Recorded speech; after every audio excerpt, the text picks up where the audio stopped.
Magandang araw mga bata. Kamusta na kayo?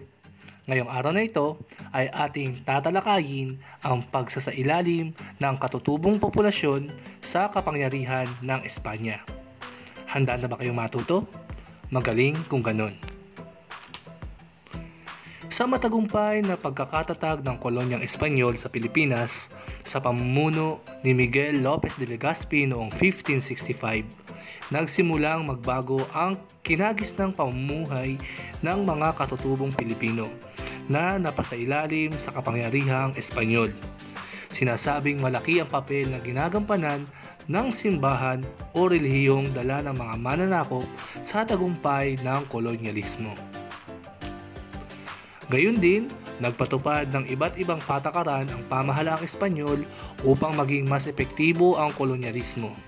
Gayunpaman, mayroon namang mga katutubo na hindi nasakop at naipagpatuloy ang kanilang pamamaraan ng pamumuhay.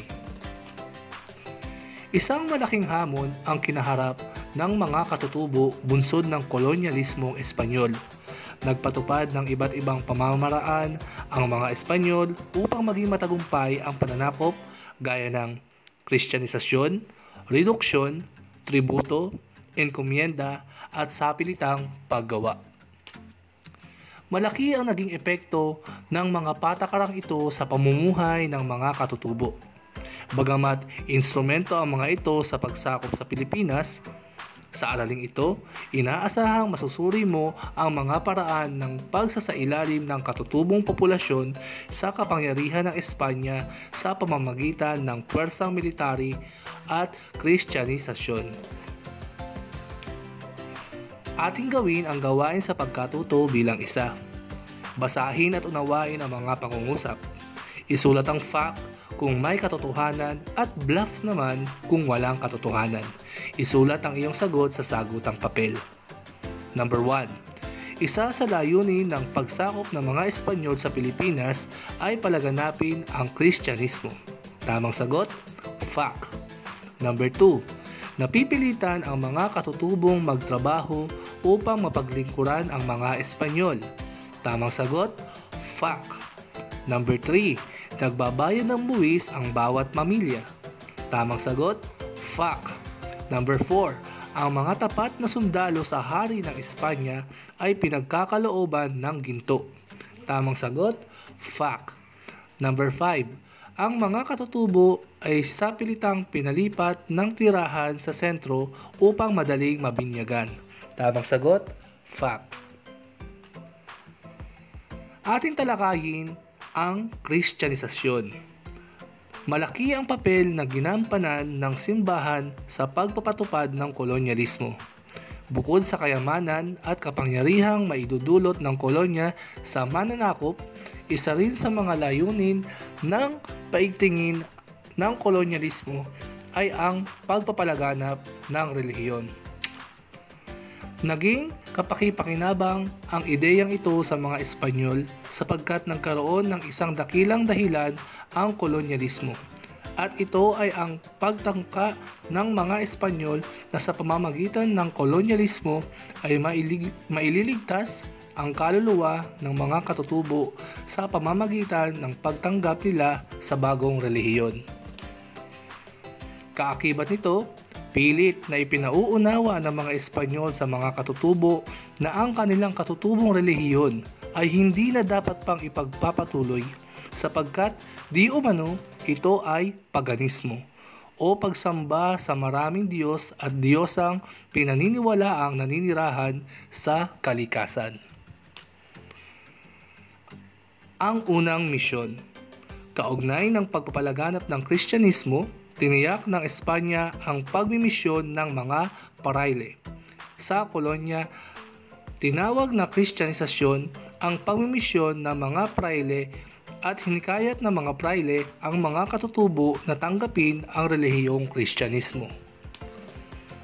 Sa pagdating ni Miguel Lopez de Legazpi noong 1565 sa Pilipinas, kasama niya ang 5 paring Agustinian na pinamumunuan ni Andres de Urdaneta. Sumunod ang iba pang paring Agustinian at sa pagdagdag ng kanilang bilang, itinalaga sila sa iba-ibang lugar tumukoy din ng kura paroko sa bawat lugar na ito. Unang ipinatupad ang pagmimisyon sa Cebu, kung saan unang tumanggap ng Kristyanismo ang pamangkin ni Raha Tupas na nagngangalang Isabel, na sinundan ng pagbibinyag sa 7 o 8 batang malapit nang mamatay, at ilan sa nagpalit ng paniniwala noong 1566, kasama rito ang isang Muslim mula sa Borneo na si Kamutuan, kasama ang kanyang anak, manugang at apo.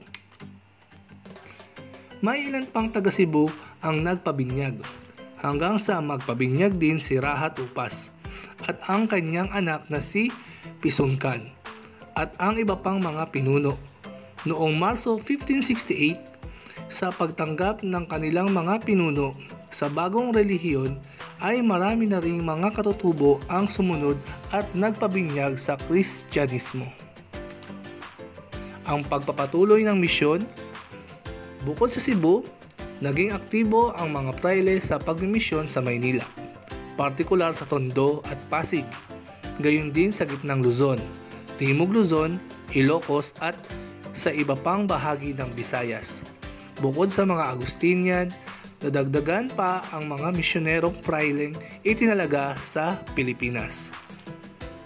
Dumating ang mga Franciscan noong 1577, sinundan ng mga Jesuit noong 1581, sinundan ng mga Dominican noong 1587, at ng mga Recollect noong 1606. Dahil sa pagdami ng mga praileng misyonero sa Pilipinas, naging mas aktibo ang pagpapalaganap ng Kristyanismo, kung kaya't kinakailangang magtatag ng mga diocese na binubuo ng mga pinagsama-samang parokya. Nagsimula ang pagtatatag ng diocese sa pagdating ng unang obispo ng Maynila, na si Domingo de Salazar. Sinundan ito ng pagtatatag ng iba pang mga diocese sa Cebu, Nueva Caceres sa Kabikulan, Nueva Segovia sa Hilagang Luzon at Panay, Capiz. Mga pagbabago at pagpapatuloy sa paniniwalang panrelihiyon. Malaki ang nagbago sa paniniwalang panrelihiyon ng mga katutubong tumanggap ng Kristyanismo. Una, kung dati ay marami silang mga espiritong sinasamba, sa Kristyanismo ay isa na lamang ang Diyos na dapat sambahin. Pangalawa, kung dati ay nasa kababaihan, sa katauhan ng mga babaylad, ang pamumuno sa larangang espiritual, sa Kristyanismo ay nasa kapangyarihan na ng mga kalalakihan ang pagiging pari at walang karapatang humawak ng kapangyarihang panrelihiyon ang mga kababaihan. Pangatlo, kung dati ay walang tiyak na lugar na sambahan ng mga espiritu, mga bagay sa kalikasan, ang lugar na sambahan sa animismo o katutubong relihiyon. Sa Kristyanismo ay mahalaga ang pagpapatayo ng simbahan bilang banal na espasyo ng pagsamba ng mga mananampalataya. At dito natin pansamantalang tinatapos ang ating talakayan sa araling ito. But don't worry dahil meron pang kasunod na part ang ating lessons. But for now, please do subscribe, like, and share to our YouTube channel at paki-hit na rin ng ating notification bell para sa iba pang mga updates at uploads nating lessons sa Araling Panlipunan para sa Grade 5. Muli, this is your teacher, Teacher Alvin, nagsasabing thank you and goodbye.